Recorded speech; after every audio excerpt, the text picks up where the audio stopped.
Ok, donc, shalom peuple de Dieu, nous sommes dans notre enseignement, mais en ce qui concerne la malédiction. Donc, nous étions en train de dire sur l'histoire de Job, que si la femme de Job a demandé à Job de maudire Dieu de mourir, mais elle non. Donc, Satan peut utiliser même ta propre femme. Satan peut utiliser n'importe qui pour te déstabiliser. Mais Satan peut utiliser aussi ton mari. Il peut utiliser ton enfant. Il peut utiliser n'importe qui. Il peut utiliser des événements afin d'influencer ta vie. Donc, voyons que tant que tu n'as pas péché contre Dieu, tout ce qu'ils peuvent faire, tu sortiras vainqueur. Mais c'est quand tu pêches contre Dieu, et c'est là où les choses vont aller de mal en pire. Ok? C'est pourquoi 1 Pierre chapitre 4, verset 14 à 19 nous dit, si vous êtes outragé pour le nom de Christ, vous êtes heureux, parce que l'esprit de gloire de Dieu repose sur vous. Quelles que soient les conditions, ne défie pas. Reste sur le chemin de l'Éternel. Quelles que soient, je dis bien, quelles que soient les conditions, nous devons rester intègres dans tout ce que nous faisons. Ok? Nous devons rester intègres. Et quand nous parlons de l'intégrité, j'aime parler de ça. Quand nous parlons de l'intégrité, nous voyons l'histoire d'Abraham. Il y a certains conseils, il y a certaines choses que nous faisons. Si nous les faisons sans consulter Dieu, c'est très dangereux. Déjà, Abraham, quand il est allé en Égypte, il n'avait pas demandé Dieu. Il est allé là-bas.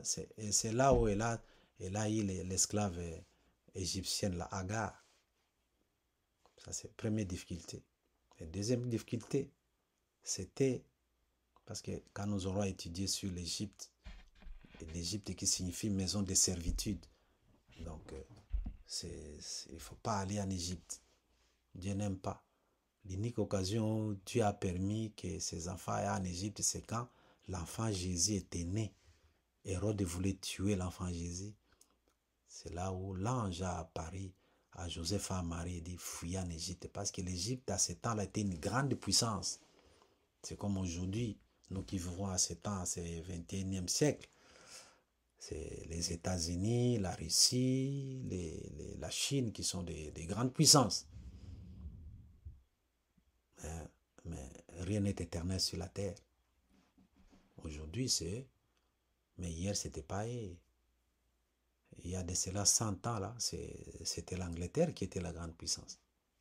Mais avant cela, l'Espagne que vous voyez ici, c'était une grande puissance. L'Italie, c'était une grande puissance. La Grèce, était une grande puissance.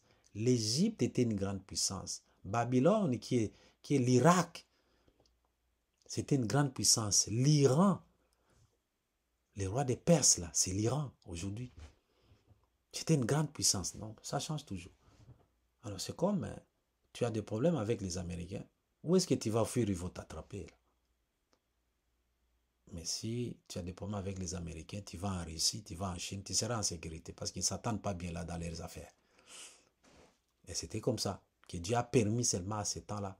Mais en dehors de ça, aucune fois, Dieu n'a autorisé ses enfants d'aller en Égypte. Même au temps de Jérémie, il voulait aller en Égypte. Il dit, vous allez là-bas et l'Égypte aussi sera menée en captivité par les Babyloniens. Donc avant de faire des choses, il faut consulter Dieu. Il faut demander. Et comme nous disions là, Genèse chapitre 16, verset 16.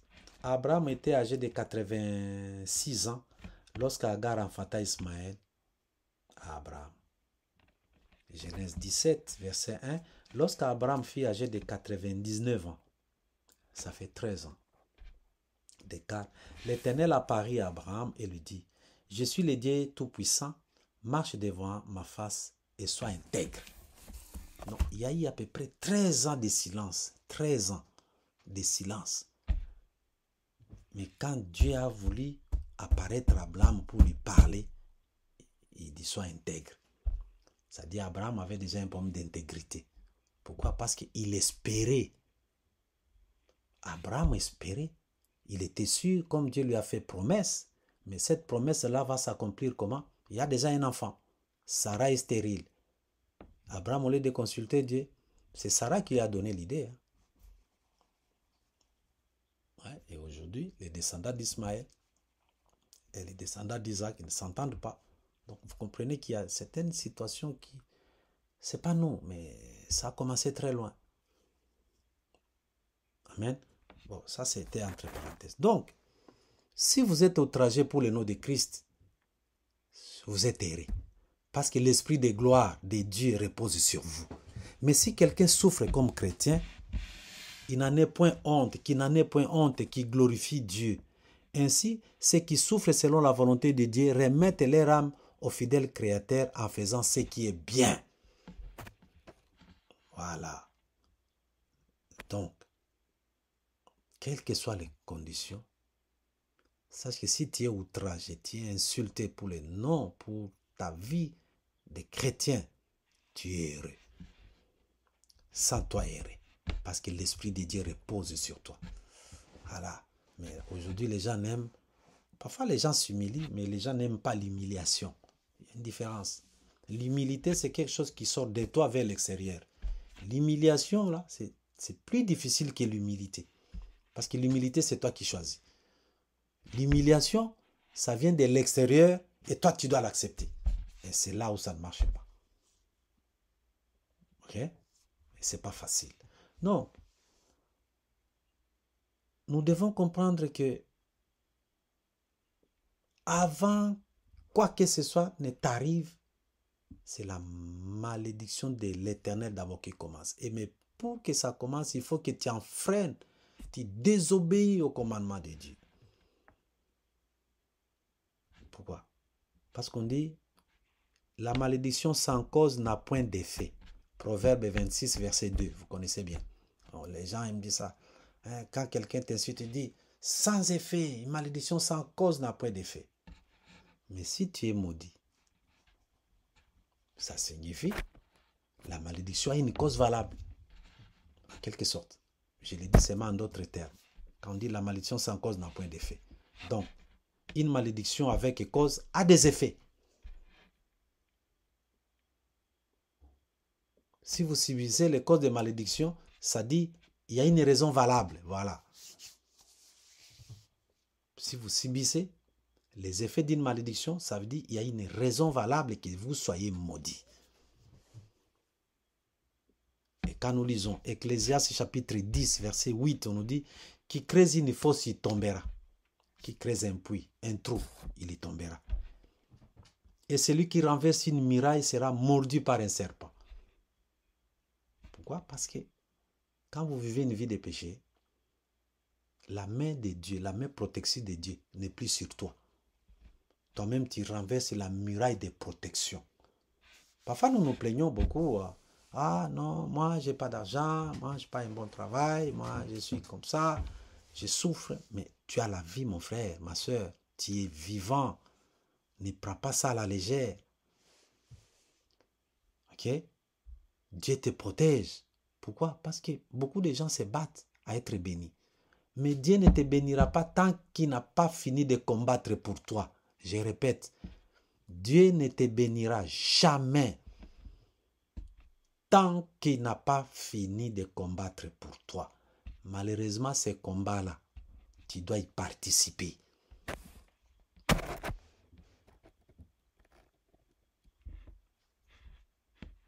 Je n'entre pas dans les polémiques. Parce qu'aujourd'hui, les gens aiment la solution la plus facile possible.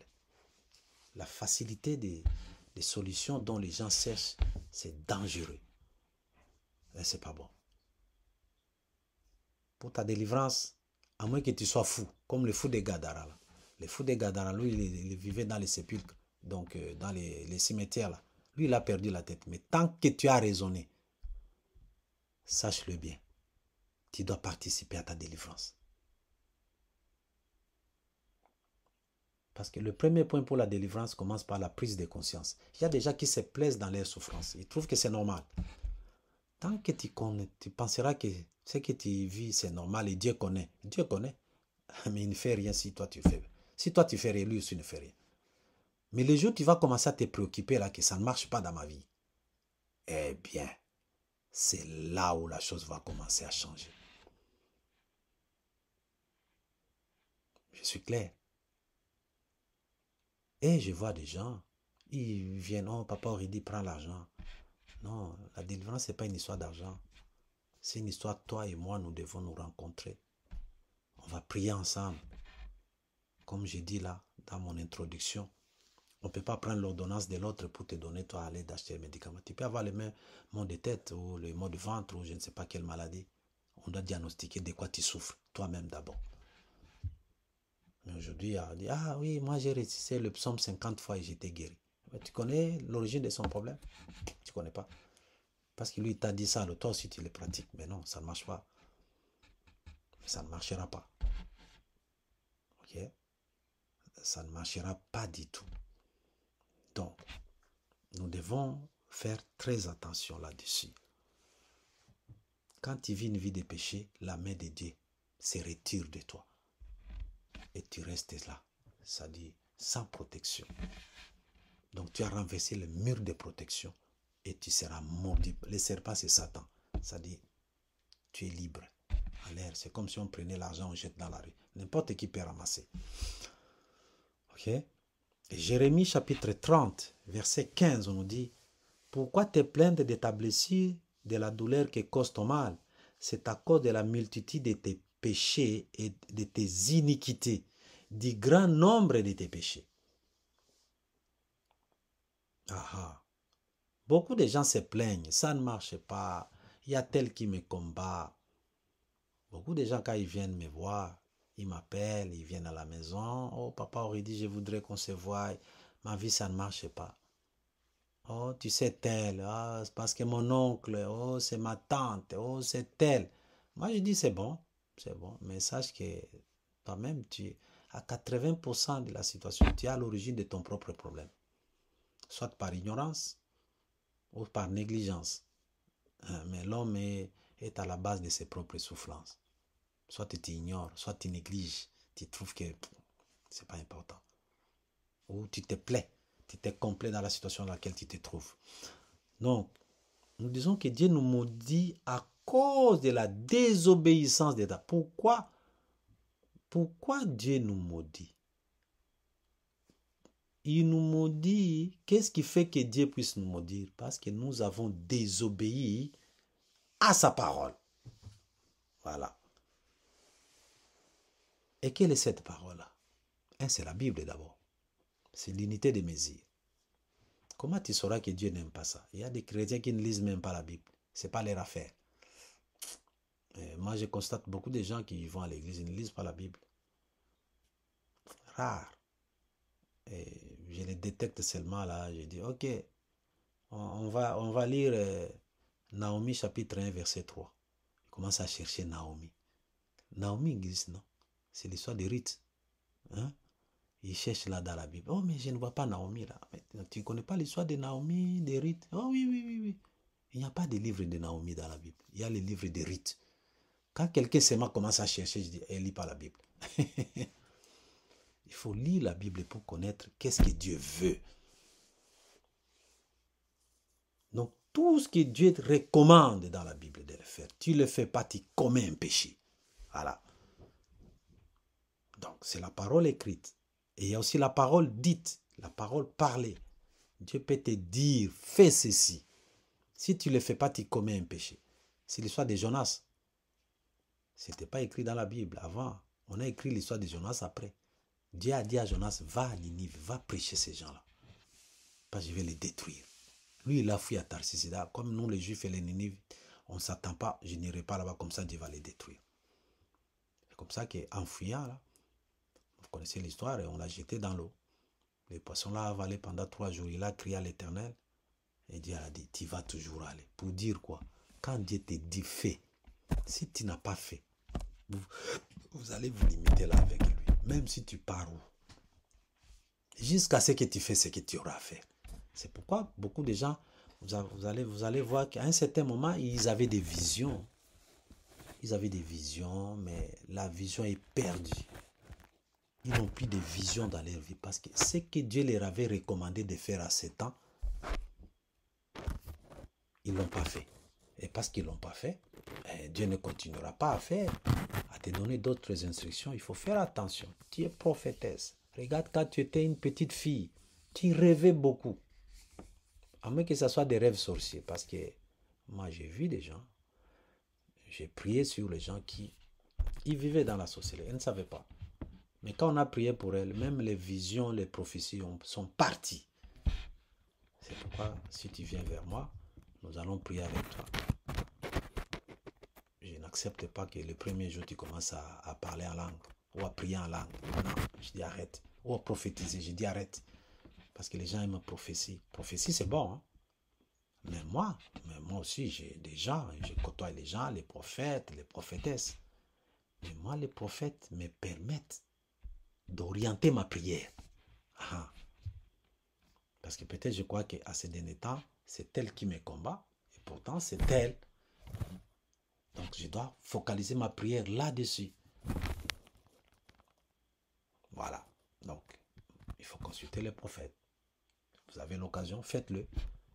Mais que ça t'aide. Mais j'ai constaté, vous allez voir que les prophètes, ils vont vous prophétiser, mais à la fin, ils vont dire, prions.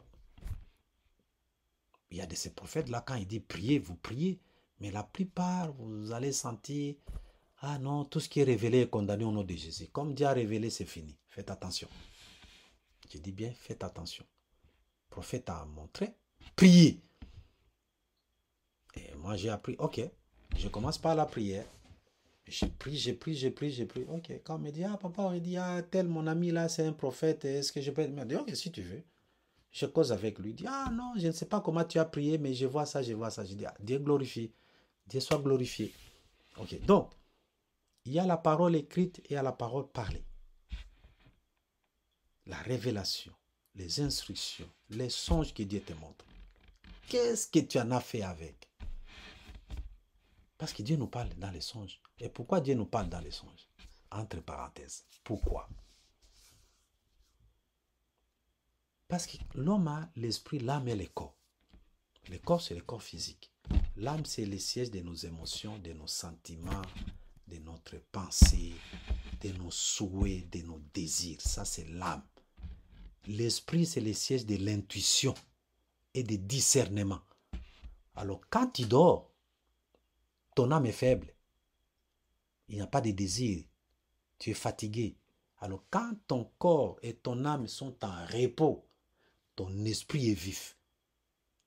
Il n'y a plus de TikTok, il n'y a plus de YouTube. Tu fermes les yeux, tu dors. Et quand tu dors, ton esprit là ne dort pas. C'est là maintenant que Dieu vient te parler. C'est pourquoi Dieu vient nous parler quand nous dormons. Ah, connaître toutes ces petites choses-là. Alors,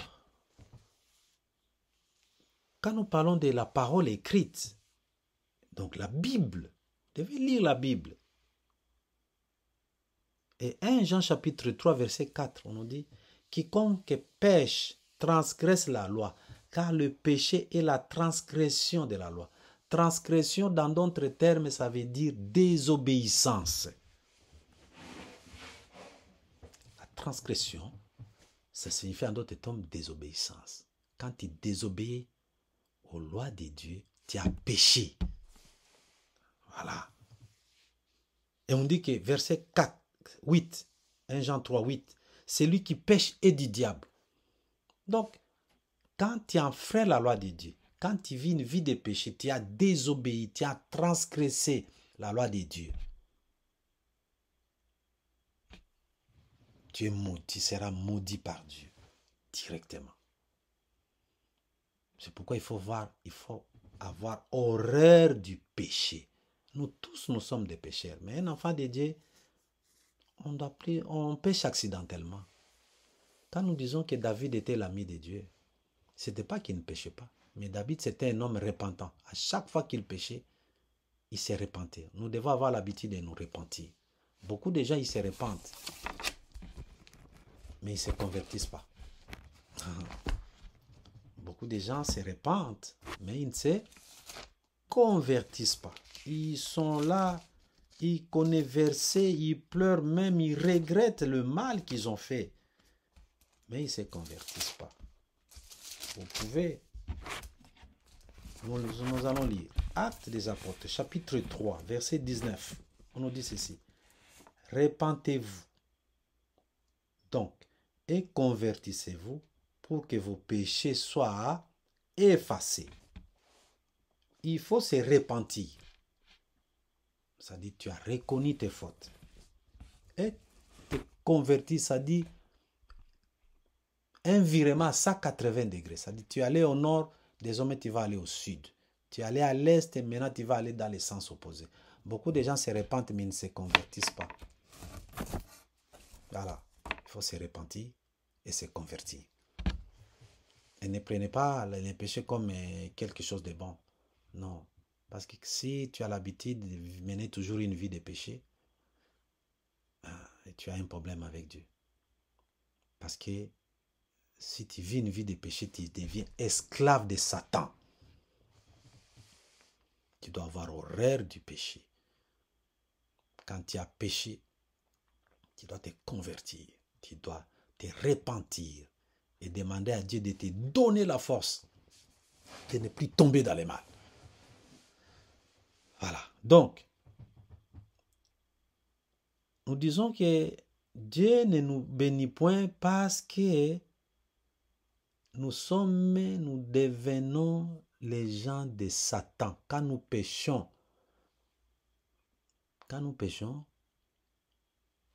nous appartenons à Satan.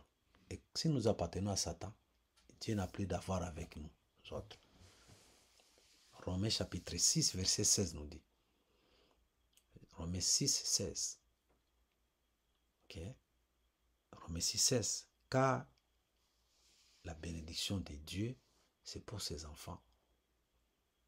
Il y a une bénédiction pour tout le monde. Quand le soleil se lève, c'est pour tout le monde. Mais sachez que quand tu pêches, la main de Dieu n'est plus sur toi. Tu deviens esclave de Satan. Si tu deviens esclave de Satan, c'est difficile que Dieu te bénisse. Voilà. C'est pourquoi 1 Jean chapitre 1 verset 9, on nous dit, si nous confessons nos péchés, il est fidèle et juste pour nous les pardonner et pour nous purifier de toute iniquité. Ah, il y a une autre notion qui entre en ligne là-bas. On dit, si 1 Jean chapitre 1 verset 9, si nous confessons nos péchés, il est fidèle, et Dieu est fidèle et juste pour nous pardonner et pour nous purifier de toute iniquité. Donc, Dieu ne nous punit pas seulement à cause de nos péchés, mais nous punit aussi à cause des iniquités. Ah, la notion d'iniquité, nous le verrons plus tard, c'est un grand chapitre. Pourquoi il y a des gens qui se sont toujours repentis? Oh Seigneur, pardonne-moi. Oh. Mais ça ne marche pas. Pourquoi? Parce que tu t'es repenti à ce qui contient tes péchés, mais tes iniquités, non. Ok? Mais juste pour te donner une idée, je vais définir l'iniquité, c'est quoi? On dit que l'iniquité, c'est une mauvaise habitude avec laquelle on est né. Hein? Qui est dû au lien de sang. Voilà. L'iniquité, là, ça dit c'est un péché qui est devenu répétitif, hérité par les liens de sang. L'iniquité, c'est une mauvaise habitude avec laquelle on est né. Dit à la nature de nos parents. Dit au lien de sang. Et la meilleure définition, nous allons la lire dans Psaume chapitre 58, verset 4. Psaume 58, notez ça. Psaume 58, verset 4. On nous dit ici que les méchants sont pervertis dès le sein maternel. Les méchants sont pervertis dès le sein maternel. Les menteurs s'égarent au sortir du ventre de leur mère. Voilà, c'est ça l'iniquité. Si je te pose la question, pourquoi toi tu n'es pas né serpent? Tu peux donner Pourquoi? Qui connaît la réponse? Pourquoi tu n'es pas né serpent? Tu pouvais aussi naître serpent, non? Mais pourquoi tu n'es pas né serpent? Je donne la réponse. Tu n'es pas né serpent parce que tes parents n'étaient pas des serpents. C'est tout. Tu n'es pas né serpent parce que tes parents ne sont pas des serpents. Pourquoi? Parce que de tout ce que Dieu a créé, hein? Genèse chapitre 1, verset 12, on dit quoi? La terre produisit de la verdure, de l'herbe portant de la semence selon son espèce, et des arbres donnant du fruit, et ayant en eux leur semence selon leur espèce. Ça dit, dans chaque espèce, il y a une semence pour produire le même espèce. Dans les chats, les chatons là, il y a la semence de tout un chat. Développez maintenant. Dans les lions, les petits lionceaux là, il y a la semence d'un gros lion. Quand il sera adulte, à l'âge de se reproduire, il reproduira un autre lion. Ça, c'est physique. Et spirituellement aussi, c'est la même chose. Ah. Et spirituellement aussi, c'est la même chose. C'est pourquoi il y avait certains péchés. Quand nous prenons l'exemple des Akan, vous connaissez l'histoire d'Akan, dans les villes de Haï. Il a pris les manteaux de grande valeur avec des pierres précieuses. Les enfants d'Israël sont morts là-bas à la guerre. On a lapidé Akan, sa femme et tout, et ses enfants tous. On les a tous tués, on les a lapidés. Parce qu'il dit que non, cette espèce doit disparaître d'Israël. Aujourd'hui, on ne fait plus ça. Dieu merci, parce que Jésus-Christ est mort à la croix à cause de nos péchés. Ok. Donc, nous devons, et c'est écrit aussi dans Job, ça on va voir ça plus tard. On verra quand nous allons étudier l'histoire des iniquités. On va étudier tout ça en long et en large. Ok. On dit, Job chapitre 14, verset 4, on nous dit, comment d'un être souillé sortira-t-il un homme pur? Comment d'un être souillé sortira-t-il un homme pur? Il n'y a peut sortir aucun. Voilà pourquoi quand on parle de la sorcellerie, on parle de la sorcellerie inconsciente. Il y a la sorcellerie des sangs. La sorcellerie inconsciente, la sorcellerie dans le sang. Ta mère était sorcière. Tu as la sémence de la sorcellerie. Que tu les veuilles ou pas. Et ces gens-là, ces gens de personnes, ils ont beaucoup de visions. Mais des visions diaboliques. Dans la plupart des cas. Il y a des exceptions. Hein? On ne va pas globaliser. On ne va pas dire que non. Les gens qui ont commencé à avoir des visions quand ils étaient tout petits, c'est-à-dire ils étaient sorciers. Non. Mais dans la plupart des cas, c'est comme ça. Parce que j'en ai vu des gens, des sœurs avec qui on priait, on prie ensemble et prophétisé, tout ça. Mais dès qu'on les a imposé la main, ils sont tombés par terre.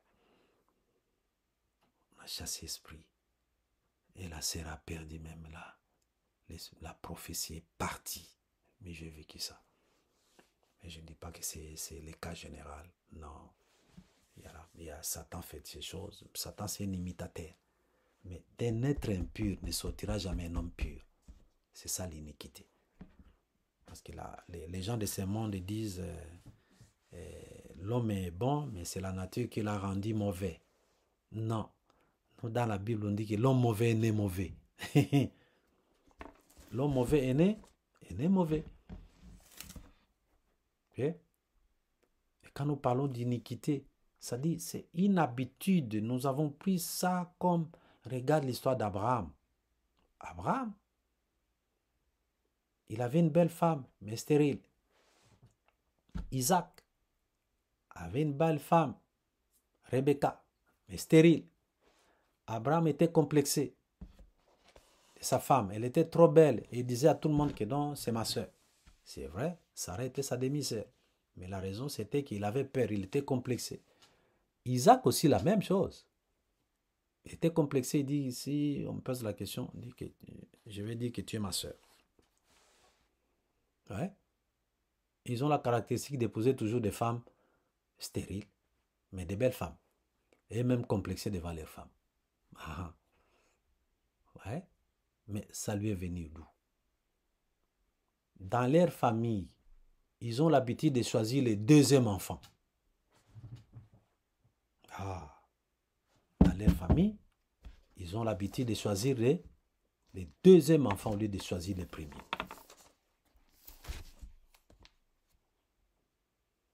Le premier fils d'Abraham, ce n'est pas Isaac, c'est Ismaël.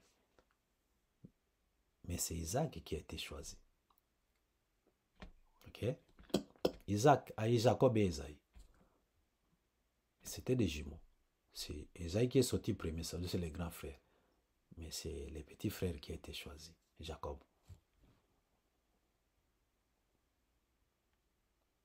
Vous voyez ça? C'est clair, non? Ça continue.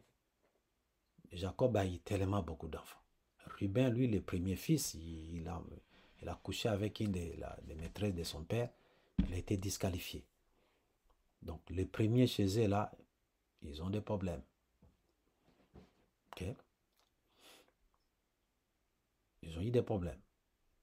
Et regarde aussi Jacob, Joseph, le premier fils de Joseph.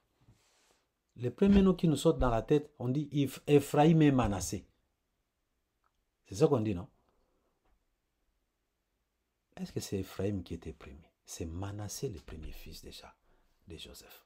Mais on parle de Ephraïm et Manassé. Manassé est répliqué au deuxième plan. Ouais. Donc, ces gens, ils font des choses par réflexe.